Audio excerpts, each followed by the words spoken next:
안녕 사랑하는 아이들. 오늘은 2019년 기린교실 13번째 시간 5.18 민주화 운동에 대해서 이야기해 보려고 합니다. 분명 어제 세 번째 시간까지 들었는데 갑자기 13번째 시간이 되다니 이상하지요? 기분 탓일 겁니다. 농담이고 네 번째 시간부터 12번째 시간까지 선생님이 만들고 있고 계속해서 올라갈 테니 기다리세요. 대한민국의 1대, 2대, 3대 대통령이던 이승만이 4.19 혁명을 통해 물러나고 국민들은 꿈에 그리던 민주주의가 찾아왔구나 하고 희망을 갖게 됩니다. 윤보선을 대통령으로 장면을 부통령으로 하는 의원 내각제 정부를 수립하게 되지요. 의원 내각제, 처음 듣는 낱말이지요. 아까 배운 군주제와 대통령제처럼 나라를 다스리는 방식의 하나입니다. 군주제와 대통령제가 한 명의 리더가 나라를 다스리는데 중요한 권리를 모두 가지는 방법이라면 의원 내각제는 이러한 권리를 두 명에게 나누어 줍니다.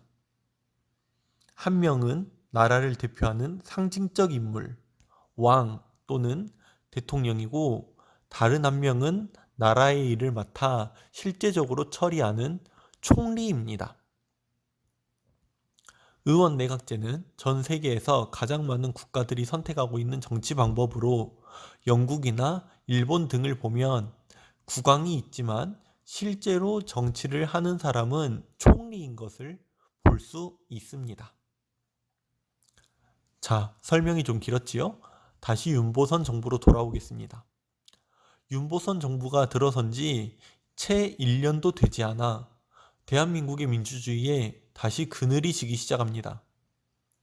박정희를 중심으로 한 군부대가 청와대를 점령하고 대통령과 정부를 꼭두각시로 만든 것이지요.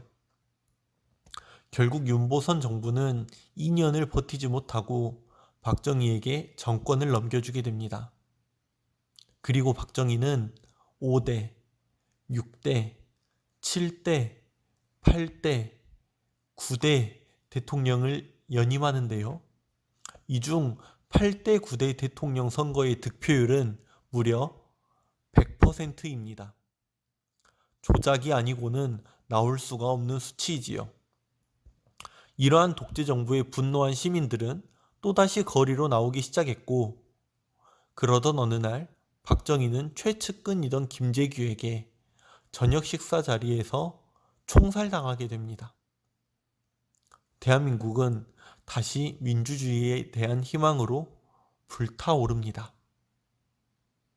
하지만 이번 희망은 더욱 빠른 시간 안에 더욱 무참하게 짓밟히고 맙니다. 박정희의 뒤를 이어 대통령이 된 최규하는 단 6일 만에 전두환을 중심으로 한 군인들에게 청와대를 내어주게 됩니다. 전두환은 이승만, 박정희가 시민들의 민주주의 투쟁에 애를 먹었던 것을 떠올리고 시민들의 관심을 민주화가 아닌 다른 곳으로 돌려놓기 위하여 고민합니다. 그리고 비상계엄령이라는 방법을 선택합니다. 계엄령은 나라가 전쟁의 위기에 처했을 때 군인들이 빠르게 결정하고 전투에 임할 수 있도록 군인에게 재판관의 권리와 대통령의 권리를 주어 스스로 명령하고 스스로 판결하게 하는 것을 말합니다. 전두환은 스스로 비상계엄령을 선포하고 군의 총우두머리로서 현재 전국적으로 일어나고 있는 민주화 운동이 북한군의 조종을 받아 대한민국을 혼란에 빠뜨리게 하기 위한 것으로 선전합니다. 1980년 광주에도 봄이 찾아왔고 봄이 오자 개학한 대학생들이 똘똘 뭉쳐 민주화를 외치며 거리로 쏟아져 나오게 됩니다. 이는 곧 회사원, 고등학생, 가정주부 등 사회 전체에 번져 거대한 물결을 이루게 되고 다시 광주는 민주화를 외치며 뜨겁게 불타오르기 시작합니다. 5월 17일 전두환은 비상계엄을 확대하고 라이벌 정치인들을 간첩으로 몰아 체포하였으며 전국의 대학교에 휴교령을 내려 학생들이 뭉치지 못하도록 합니다. 독재에 대한 욕심을 더욱 보이는 것이죠. 하지만 학생들과 시민들은 이에 굴하지 않고 다시 거리로 나와 시위를 계속하게 됩니다. 전두환은 계엄군을 보내 시위를 무자비하게 진압합니다. 민주화 운동을 하는 시민이 아닌 빨갱이를 제거하는 일이다 라는 명령에 군인들은 피도 눈물도 없이 광주 시민들을 폭행하고 학살합니다. 어린아이들과 임산부까지도 군인들의 총칼에 목숨을 잃었습니다. 당하고만 있을 수 없었던 시민들은 군인들의 무기를 일부 빼앗아 항전하는데요. 뉴스에서는 군인들이 죽인 광주 시민들에 대한 얘기는 쏙 빼고 광주 시민들이 군인들의 무기를 빼앗아 군인들을 공격하는 모습만 편집하여 전국에 방송합니다.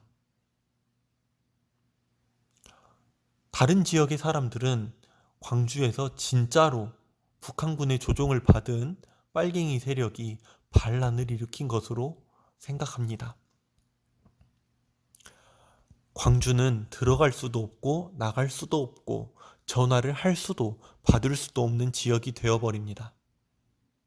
그리고 공수부대, 특수하게 훈련받은 전투부대가 광주에 투입됩니다. 계속되는 강도 높은 진압에 적은 무기, 훈련받지 않았던 군인들은, 시민군들은 완전히 부서져 버리고 맙니다.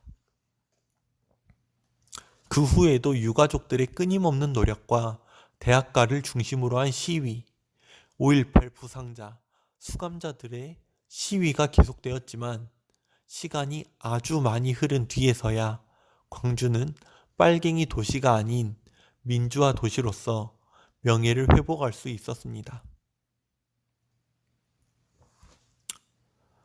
가슴 아픈 일이지요.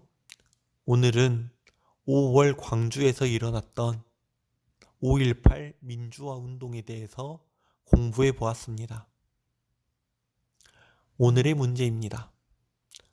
전두환은 반란으로 정권을 잡았다는 국민들의 불만을 잠재우기 위해 어떤 방법을 사용하였을까요? 댓글에 남겨봅시다.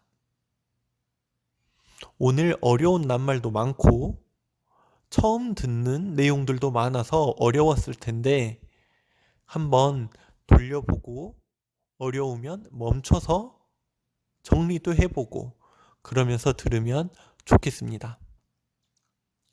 여러분이 인터넷, 유튜브 거꾸로 학습을 통해 쑥쑥 실력이 늘어나는 모습을 기대하고 바랍니다. 그럼 내일 만납시다. 행복한 하루 보내세요. 안녕.